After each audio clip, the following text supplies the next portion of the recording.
Hey everybody. Uh Thanks for tuning in. We are about to start our look into the debate between Hassan Piker and Destiny. So let's get started. Jesus fuck. There's no point in a productive economy if most. Maybe this. Never mind, dude. Maybe it's just like too. Maybe the topic is just too nuanced for most people to handle. Maybe what I should just be saying is like wages bad, bad morals, pay more people more money. There, is that better? Is that what you want to hear? All companies should pay more money. All the people should all be paid more money. All workers should be paid more money. Pay more money to everyone. What's happening? What what is happening, Hassan? That this all seems like it's being argued from a point of like emotion rather than like some kind of objective criticism. Like Destiny seems like he's really sore at online socialists for some reason. Um, but the way he just kind of like mocks them without really attacking their ideas, that's kind of not. I don't know. That's unbecoming. It's unbecoming. But let's keep going. No, what's happening? What is he doing? CEO bad. Pay more money to workers. Pay more money. There you go. Now I'm a real lefty. Okay. Hope I get big on bread too. I think that like the left disavowed him too much or some shit. Like what? This is not normal. Is he live right now? Can I ask a serious question? All What's right, going on? here we What's go. happening? Destiny? Is this What? Spoilergate number 2? Like, Nothing. I'm just every now and then I just have to have a. I should be down with all the fucking lefties in my community. Do a good cleansing. Send them on their way to the Chapo subreddit. okay, but like for real, what's up? Like, what's your actual Ooh, he talks so fast. Yeah, I just felt like pointing that out. He talks very quickly. take on workers? Because one of the things that I was kind of shocked by is the fact that you talk quite frequently about the opportunity gap when it comes to like sports or when it comes to like Oh, racial my disparities, playback racial, speed's like on the outcomes 1.25. for I probably said people, it that way for the like debate. black people in America and whatnot, and how that's different and that's a consequence of their environment. And then you made that take about like workers versus managers, as though like only more competent people become managers. And maybe I'm misunderstanding it. That's why I wanted to ask you. On the average level, the average competency level of a manager is going to be higher than the average competency level of like of an employee would be. I think the general argument that I made, but that wasn't even like really the main Okay. argument. But yeah, What is the main argument? What is frustrating you about leftist theory and leftist? I think it was just when they make like bullshit ass arguments about like anything relating to econ. It just gets irritating because it seems to take a Bullshit ass arguments about anything related to econ. So I think Destiny has like a problem with left theory in general. Let's keep going. away from the conversation. So like when somebody is screaming about like how much money like CEOs make, I just don't see the purpose. There's nothing that we can or even should necessarily do directly about that, and it doesn't solve any problems to look at that, and it's just not really a relevant thing to talk about. I don't think. All right. Let's kind of answer that. So talking about discrepancy between CEO pay and average worker pay. He doesn't see the point in that. He doesn't see the point, and he doesn't think that's an argument we should really be talking about. To him, the system is working as intended. It's working fine. CEOs make 1,000 times the amount of the average employee in terms of salary. Uh, and according to Destiny, this is fine. There's no criticism to be had here whatsoever. Um, I'm not sure if Destiny can really. It's one thing to talk about these in terms of just raw numbers, but it's another thing to really visualize it. I wish I had a good visual aid, but just imagine you have like one cookie, okay, and then right next to you is a guy with a plate of 1,000 cookies. Imagine how big that pile would be. Well, that's kind of like comparing the salary of a average worker to the CEO, I think. And if you don't see anything wrong with that, then I think you're not really paying attention because there's obviously something wrong with that. But let's keep going. Well, do you think that people mention CEO pays or CEO salaries to be like, oh, this person should not exist and we should take his salary and like distribute it evenly to 1.7 million McDonald's employees? Or do you think I mean, there are literally like thousands of likes on tweets that say things like no one should ever be a billionaire. So I mean, I don't know, maybe. well, Okay. I don't think anyone should ever be a billionaire, simply because there's a certain point where wealth runs into diminishing returns. I mean, after all, there's only so much that a person needs: shelter, food. Uh, even in terms of luxuries, there's only so many luxuries a person can buy before they really, don't need anything else. Uh, so I mean, where does Destiny want to draw the line? How much is too much? If not a billion, then a trillion? I mean, there must be some regulatory system in place to ensure that the wealth is allocated in a more egalitarian way. Um, Destiny has a problem with even that basis, not even necessarily an overthrow of capitalism. Destiny's not even arguing for that. He's arguing that we leave the system as it is, and essentially, he doesn't even understand why people are talking about this. But have you ever considered that that kind of wealth hoarding is genuinely a policy failure, though? Like, honestly. It could be, but then let's talk about policies. Like, let's talk about tax policy. Like, Okay. if somebody were to say something like, the idea that a wealthy person only pay an effective tax rate of 25% is fucking horrible. Yeah, I agree with that 100%. But the idea that a CEO makes whatever times the amount of money that a normal employee makes, I don't know. It's a fucking good or bad thing or not. Like, that's like a random dumb fucking point. Like, why does that matter? Like, it's just meant to shock and awe people. I don't know. I mean, I've already talked about why that matters. You can look at this from multiple angles: from a economic standpoint, from a standpoint of resource allocation, from a standpoint of morality. There's a real argument to be made that the capitalist system is immoral and exploitative of the workers, and it is immoral for a CEO to make over 1,000 times more than the average salary of his worker. The discrepancy there just seems too giant to really justify. So let's keep going. It doesn't feel like it means anything. Well, I think they're good anecdotes that you can point to that could be extrapolated over actual data points, right? Like, I think that's something that you can point to be like, wow, does that shock you? Well, it will probably also you'll probably also be shocked to find out that CEO pay and upper level management pay has increased while wages have remained stagnant in comparison to productivity also increasing in the past 40 years. That's true. And then you tie that back to, I don't know, inelastic goods like healthcare and college education and even shelter in some places have skyrocketed in prices, whereas cheap commodities are much more affordable now. So it kind of seems like life is easier. Yeah, I mean, try finding a place to live in the inner city of San Francisco. San Francisco, their the prices of rent are just, the rent is too damn high, and it's like that everywhere. In almost every major city in the United States, the rent is just too damn high. Workers' productivity has raised, but wages have remained stagnant. And meanwhile, the cost of living has gone up tremendously. So we're dealing with a real, economic crisis here due to capitalism and the ineffective means by which it allocates the commodities in a society. Moving on. And that we could actually afford a lot more goods, but in reality, our wages are our wages are comparatively low, and that it's not like our lives are not easier. Sure.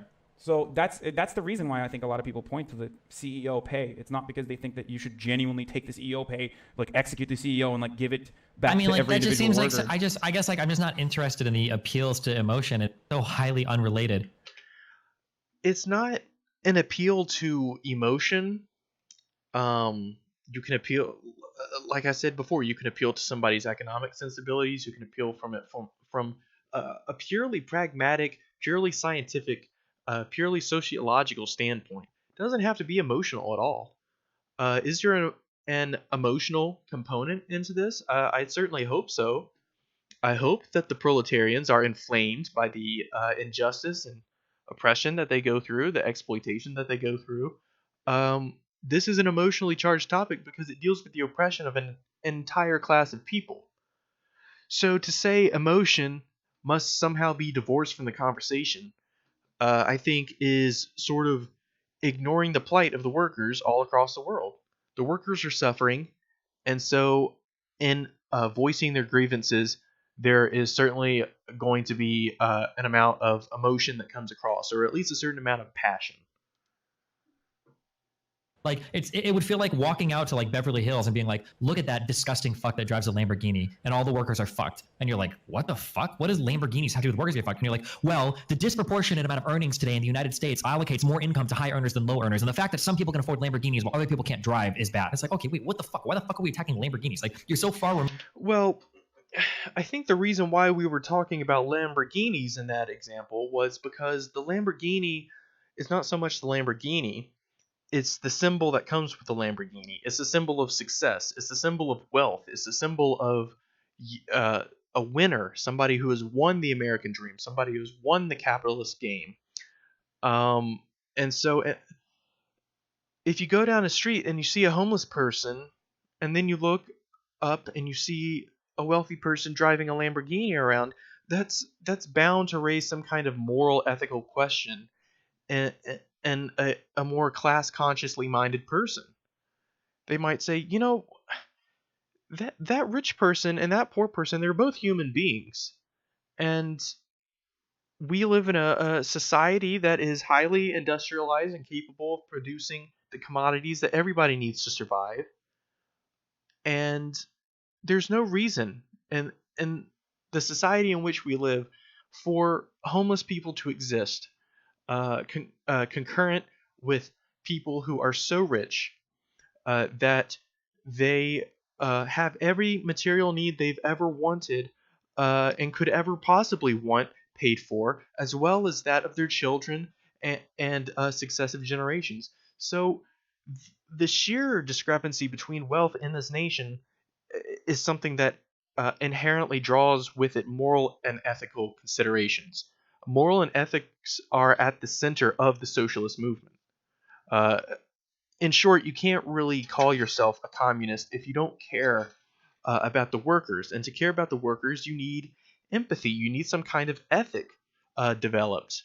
So let's keep going. Removed from the actual problem that I don't even know what the fuck we're talking about now. And then you get into these weird areas where people are just saying like fuck all rich people and fuck all landlords and fuck all capitalists. Like, well, what the fuck? Like, what are we even solving at this point?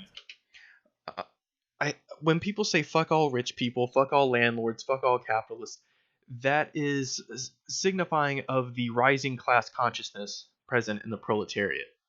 Like I said before, they're angry. The proletariat struggle is a struggle of passion. It's a struggle of wills. And so you're going to see passion and anger come out in proletariat resistance. I think people being upset at landlords is for obvious reasons. It's like being upset at fucking cops. Like, sure, there might be some good landlords really making out that there. comparison? They're pigs. They are the system. They are the man. They are the oppressors. They are the people who keep the poor folks down, the working man down. And I'm sure hashtag not all landlords. I mean, not all landlords are these horrible people, but it's the system in which they function that we're speaking about broadly. When we say kill all landlords, we don't mean literally kill them, or at least I don't mean literally kill them. What I think this is calling for is an abolishment of the landlord system, and is generally a cry of anger to the landlords. Now, I think later in the debate, Destiny goes on to equate this with like alt-right calls to violence, but the difference and the key difference is that in alt-right calls to violence, they're calling for violence against marginalized, oppressed groups that don't have like the power of capital to protect them or the police to protect them. Calling for a murder of the rich, they have bodyguards, they have capital, they have the media, they have pretty much every resource in society in their favor, and so the call for kill the rich is extremely unlikely to actually come about into fruition. Whereas a person um, with a sizable audience like PewDiePie encouraging um, folks to go out and watch, white supremacist propaganda, and in that propaganda it calls for violence against ethnic and cultural minorities. Well, you're probably going to see a rise of violence against those minorities as that sort of anti-immigrant, anti-minority, racist propaganda proliferates. So it's not equivocable at all to equate calls of violence from the left to calls of violence from the right, in the context of the left saying "eat the rich," versus the context of the right saying, let's go lynch all of these Jewish people down the street. One calls for violence against the rich usually don't result in actual violence, whereas right-wing calls for violence usually does inspire at least one crazy person to go out there and kill a bunch of people. I mean, just look at the New Zealand mosque shooter or the Quebec mosque attacks. But anyway, let's go on. I mean, sure, there might be some good landlords out there. Certainly, there are some good landlords out there. Like you're literally giving me a commie take them. right now. You're literally giving me a commie take that like all landlords, by virtue of being like capitalists, No. are basically bad Look, people. No. Okay, all landlords are part of a system which oppresses the poor. Yes, that is a commie take, but it is an accurate take when you discuss the function of private property in society. Of course, Marxists don't believe in the concept of private property and capitalistic ownership, and so of course you're going to be objected to landlords. Of course, I mean anybody who had a remote understanding of leftist theory would understand why the left oppose landlords. Destiny's the fact that Destiny doesn't understand this shows that he really doesn't know that much about leftist theory, or at least it comes across that way. The issue is, I think a lot of people assign moral, a lot of people assign, make value judgments on people who are existing within that same system that they only were recently made aware is inherently flawed in a very significant way. So I'm certainly more understanding of people who are like, what the fuck do you mean being a landlord is bad, than being like, we should execute all landlords because we need a peasant uprising, and do like a landlord classicide. I think that is, but that is kind of LARPy, but also it's a vocal but very small minority of the. I mean, you say small minority, but it coalition. seems like on most of the big lefty communities, like this is like the pervasive rhetoric. Like if I go to like the Chapo Cell subreddit, or if I look at like big That's lefty good. discourse online, like the tweets that are getting like thousands of fucking likes and shit, like it's always this like dipshit Chapo Cell LARPing bullshit, which is like eat all fucking landlords, and like Once again, it's a manifestation of the passion and indignation expressed by the proletariat. You have to expect.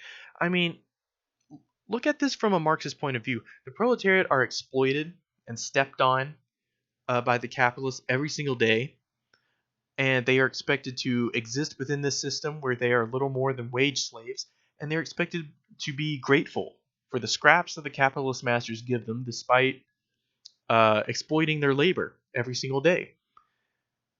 And so to say that these people aren't allowed to be angry, or they're not allowed to say "kill the rich," I think is denying the working class their key right to be angry. They have a right to be angry. They have a right to be outraged, and the proletariat at large has every single right to express outrage and anger towards the bourgeoisie.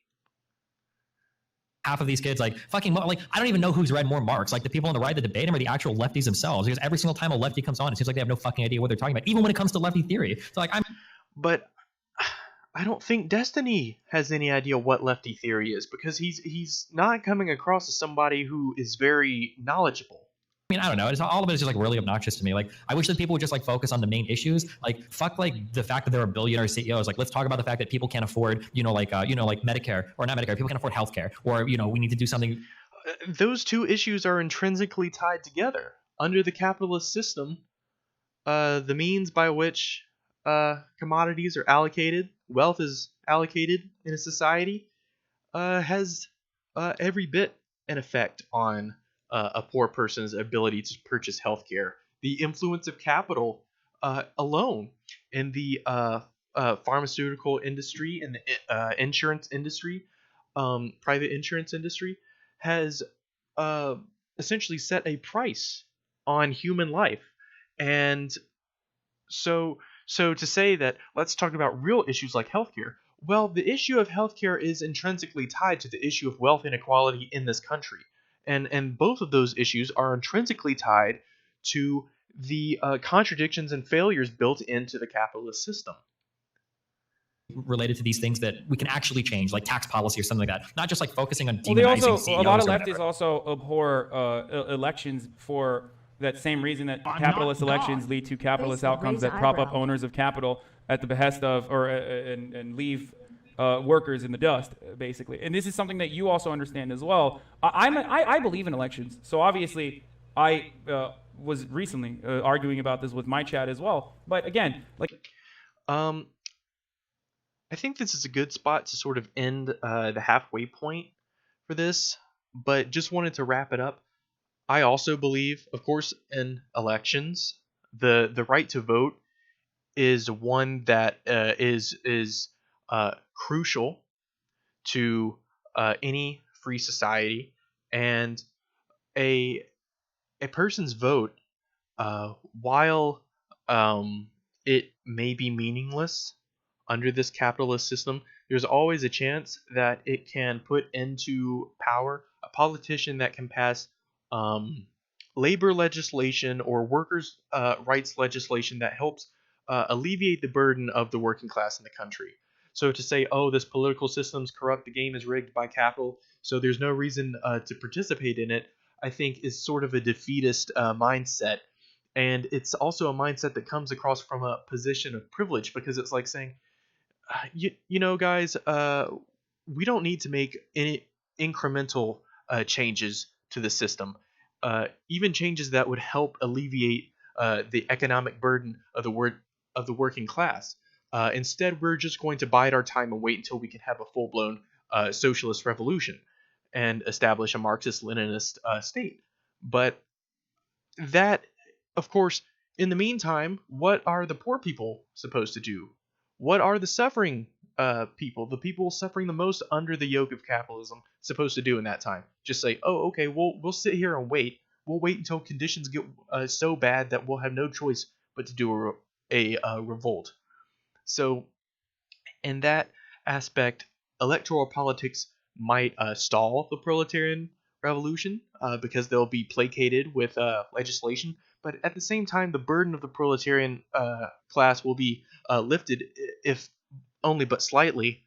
And in my point of view, the good of that outweighs the bad. The proletarian revolution is inevitable as long as the conditions of capitalism exist.